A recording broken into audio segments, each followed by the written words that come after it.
The world we seek, the rights and freedom of children.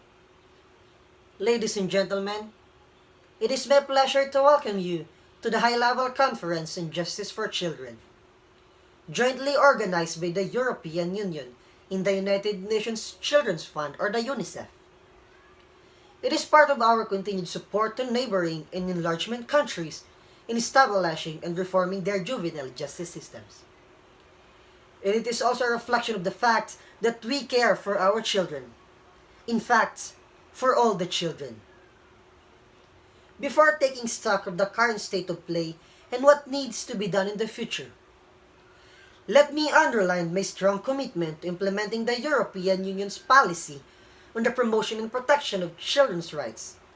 This calls for a reinforced cooperation with national authorities and civil society so that we can ensure that children are treated as fully fledged members of society. There are still many challenges regarding the rights of the child and juvenile justice within the EU. In fact, the EU itself has adopted several pieces of legislation relevant to children in justice in the recent years. For example, the Directive on Sexual Abuse and Exploitation, the Anti-Trafficking Directive, and we intended to propose a new measures on suspects or the defendants. The participation of enlargement countries in this conference is very relevant because of the topic of today's conference is a priority area for the EU in the accession process. Indeed, the EU acquires on children's rights and child protection is not limited to Chapter 23, Judiciary and Fundamental Rights. No less than 17 other acquires chapters contain legal instruments that have important provisions on children's rights and protection. Despite some progress, there is still scope for considerable improvement when it comes to children's rights.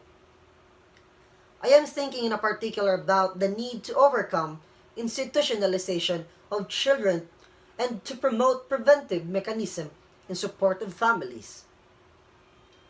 And our concerns don't just end there. Let me mention 6 other important areas that need to be addressed. Lack of prioritizing children's rights in criminal proceedings. Lack of adapted facilities corresponding to specific needs of juvenile in detention. Insufficient free legal aid for juveniles. Repressive response to juvenile offending. Lack of effective alternatives to detention and hence and overuse of detention, and lack of specific measures for child victims, leading to unnecessary trauma and re-victimization.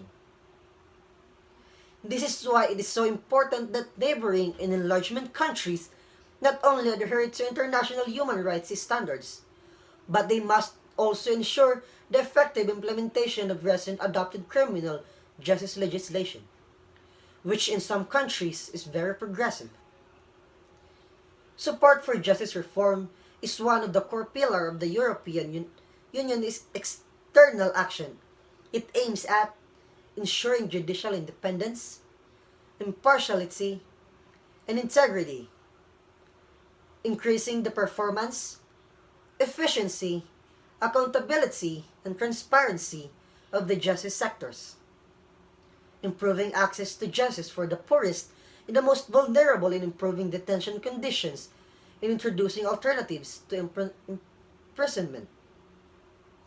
Successful justice reforms initiatives are those built on national priorities, enjoying full political commitment and national ownership, as well as reinforced partnerships between civil society and state decision makers. I would like to remind you about ongoing support that the European Commission is providing in the neighborhood in enlargement countries. In the neighborhood countries, the Commission is supporting juvenile justice reform within the rule of law agenda. In Ukraine, Georgia, Moldova, Azerbaijan, and Armenia, through financial and technical assistance provided by the European Neighborhood and Partnership Instrument. In the enlargement countries, the Commission has been providing support through the Instrument for Pre-Accession Assistance to strengthen child protection, measures in general, and to support assistance for child victims. In Croatia, in context for child sexual abuse. In juvenile justice systems, in particular in Kosovo, Montenegro, former Yugoslav Republic of Macedonia, and Turkey. Support for civil society working in the area of child protection has also been provided.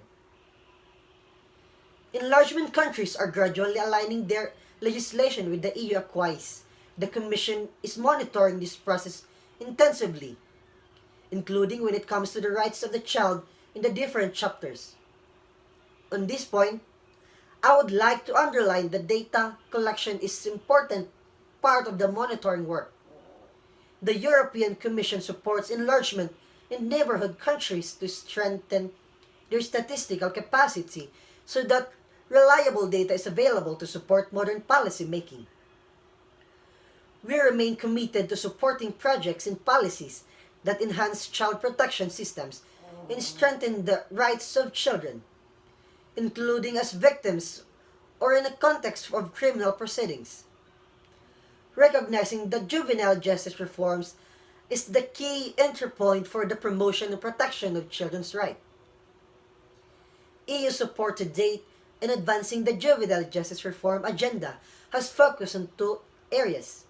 First, law reform to the promotion and protection of children's rights, in particular by encouraging the supporting and enactment and review of national legislation to ensure its compatibility with relevant international standards on the rights of the child, in particular the Convention on the Rights of the Child, and enhancing the capacity of law enforcement agencies for investigation into the violation of children's rights in the development of child-friendly procedures in pre-trial and court proceedings.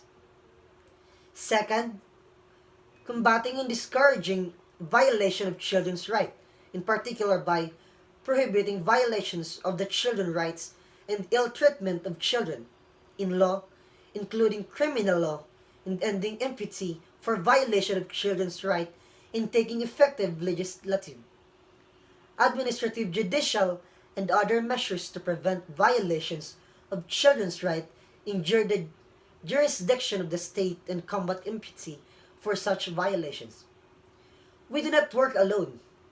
UNICEF is one of our traditional partners whose vital work in the field is advancing the children's rights agenda in line with international standards and best practices.